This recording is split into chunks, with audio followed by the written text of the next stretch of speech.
अहिल्याबाई होलकर मराठा साम्राज्य की प्रसिद्ध महारानी तथा इतिहास प्रसिद्ध सूबेदार मल्हारराव होलकर के पुत्र खंडेराव की धर्मपत्नी। आज हम आपको बताने जा रहे हैं महारानी देवी अहिल्याबाई होलकर की गाथा और साथ ही आपको दिखाएंगे महेश्वर स्थित उनका राजवाड़ा।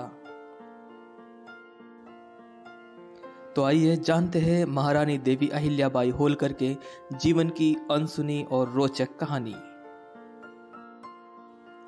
अहिल्याबाई होलकर भारत माता की वह बेटी है जिन्होंने 275 साल पहले ही कुरीतियों की बेड़ियों को तोड़ डाला और संकट के समय जब जरूरत पड़ी तो अपनी प्रजा के लिए घोड़े पर सवार होकर हाथ में खड़ग लिए जंग भी लड़ी।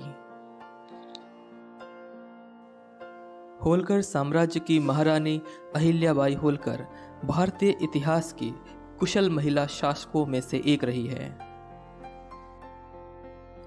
देवी अहिल्याबाई होलकर का जन्म 31 मई 1725 को महाराष्ट्र में अहमदनगर जिले के जामखेड़ के नजदीक चौड़ी गांव में हुआ था।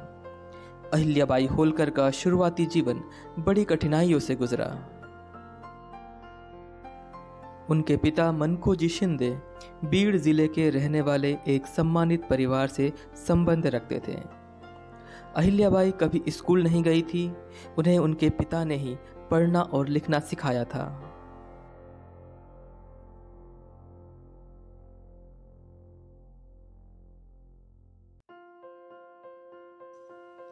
(1733) में यानी महज 8 साल की उम्र में ही उनका विवाह होलकर वंशीय राज्य के संस्थापक मल्हारराव होलकर के पुत्र खंडेराव होलकर के साथ हुआ था।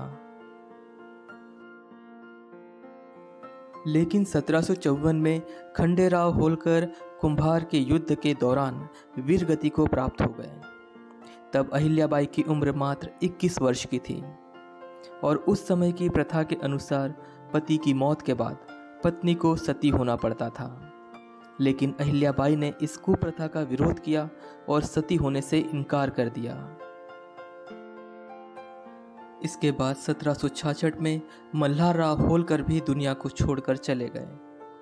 तब अहिल्याबाई ने अपने बेटे मालेराव होलकर को सिंहासन पर बैठाया, किंतु अगले ही साल बेटे मालेराव होलकर का भी निधन हो गया। यह दौर ऐसा था जब इंदौर का सिंहासन खाली था। अहिल्याबाई पति, ससुर और बेटे को खो चुकी थी। शत्रु राज्य के बाहर लालची निगाहों से टकटकी लगाकर इसी मौके की तलाश में थे। इस स्थिति को समझकर अहिल्याबाई ने राजगद्दी की बागडोर खुद अपने हाथ में संभाली और इंदौर की शासक के तौर पर शपथ ली। इसके बाद देवी अहिल्याबाई होलकर ने 1767 में राज्य की नई राजधानी महेश्वर में स्थापित की और इसी वजह से महेश्वर को रानी अहिल्याबाई होलकर की नगरी के नाम से भी जाना जाता है।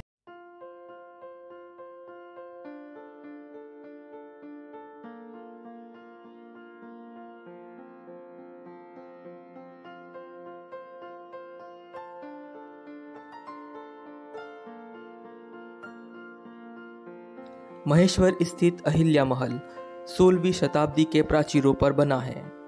महल का रजवाड़ा क्षेत्र एक विशाल निवास स्थान का गलियारा प्रतीत होता है। इसके मध्य में खुला प्रांगण हरे भरे पौधों से भरा हुआ है। साथ ही कई सूचना पट्टिकाएं होलकर वंश, अहिल्याबाई होलकर और संपूर्ण भारत में महलों व मंदिरों के पुनरुद्धार हेतु उनके द्वारा किए गए कार्यों का उल्लेख करते हैं। इन खुले आंगनों में से एक के भीतर रानी अहिल्याबाई होलकर न्याय सभा करती थी। उस काल का वैभव अब भी यहाँ सहेज कर रखा गया है। यहाँ काष्ठ स्तंभों और सूती गद्दों से घिरी अहिल्याबाई होलकर की एक आदमकद मूर्ति भी देखने को मिलती है। एक शिवलिंग को हाथ में लिए वे यहीं बैठकर आम जनता की समस्याओं को सुनती थी और उनका निवारण करती थी। उन्होंने धर्म का संदेश फैलाया, संस्कृति संरक्षण, बालिका शिक्षा, महिला अधिकारों और औद्योगिकरण को बढ़ावा दिया।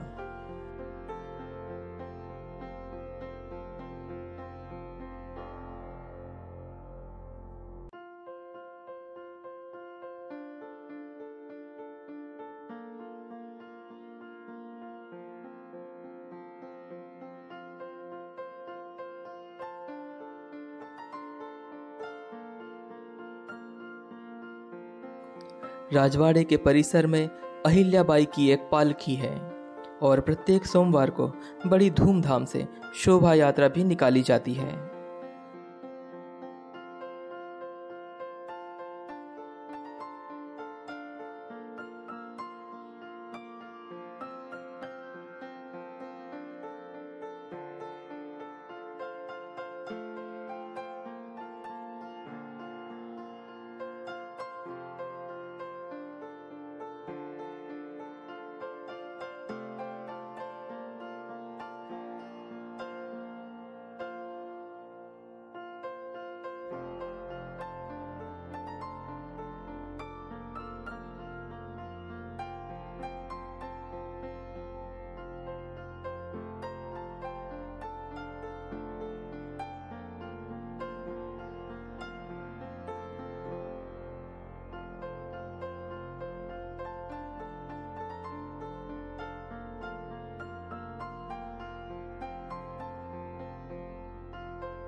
उनके कालखंड में रानी अहिल्याबाई ने ऐसे कई काम किए कि लोग आज भी उनका नाम गौरव और सम्मान से लेते हैं। उन्होंने बेहद बुद्धिमानी से सरकारी पैसों को कई किले, विश्राम गृह, मंदिरों, सामाजिक कार्यों, कुएं और सड़कें बनवाने पर खर्च किए। 18वीं सदी में निर्मित महेश्वर किला अथवा होलकर किला नर्मदा नदी के सुंदर तट पर स्थित है। महेश्वर किला मालवा की तत्कालीन रानी अहिल्याबाई होलकर का निवास था, इसलिए इसे अहिल्या किला भी कहा जाता है। किले के अंदर कुछ कदमों की दूरी पर ही प्राचीन राजराजेश्वर मंदिर है। यह एक विशाल शिव मंदिर है जिसका निर्माण अहिल्याबाई होलकर ने करवाया था। इसके अलावा उन्होंने कई मंदिरों का जीर्णोद्धार भी करवाया और भारत के कोने कोने तक उन्होंने मंदिरों और तीर्थ स्थलों के निर्माण के लिए धनराशि भी दी।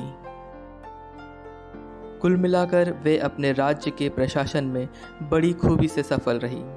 उन्होंने कई युद्धों को अपनी समझबूझ के साथ टाला, शांति कायम रखी और अपने राज्य को ऐसे समय में खुशहाल बनाया जब भारत का अधिकतर हिस्सा उथल पुथल के दौर से गुजर रहा था। कहते हैं कि देवी अहिल्याबाई के घर के दरवाजे दीन दुखियों के लिए हमेशा खुले रहते थे। वह सबके लिए माँ थी, सबकी बात सुनती थी और मदद करती थी। इसलिए जब 1795 में उनका निधन हुआ तो चारों तरफ शोक फैल गया। सब फूट फूट कर रोने लगे थे। अहिल्याबाई के निधन के बाद तुकोजी राव ने इंदौर की गद्दी संभाली। देवी अहिल्याबाई के जीवन की कहानी सभी के लिए प्रेरणा का स्रोत है और अपने जीवन में तमाम परेशानियां सहने के बाद जिस तरह देवी अहिल्याबाई ने अपनी अदम्य नारी शक्ति का परिचय दिया, वो प्रशंसनीय, वो प्रेरक है।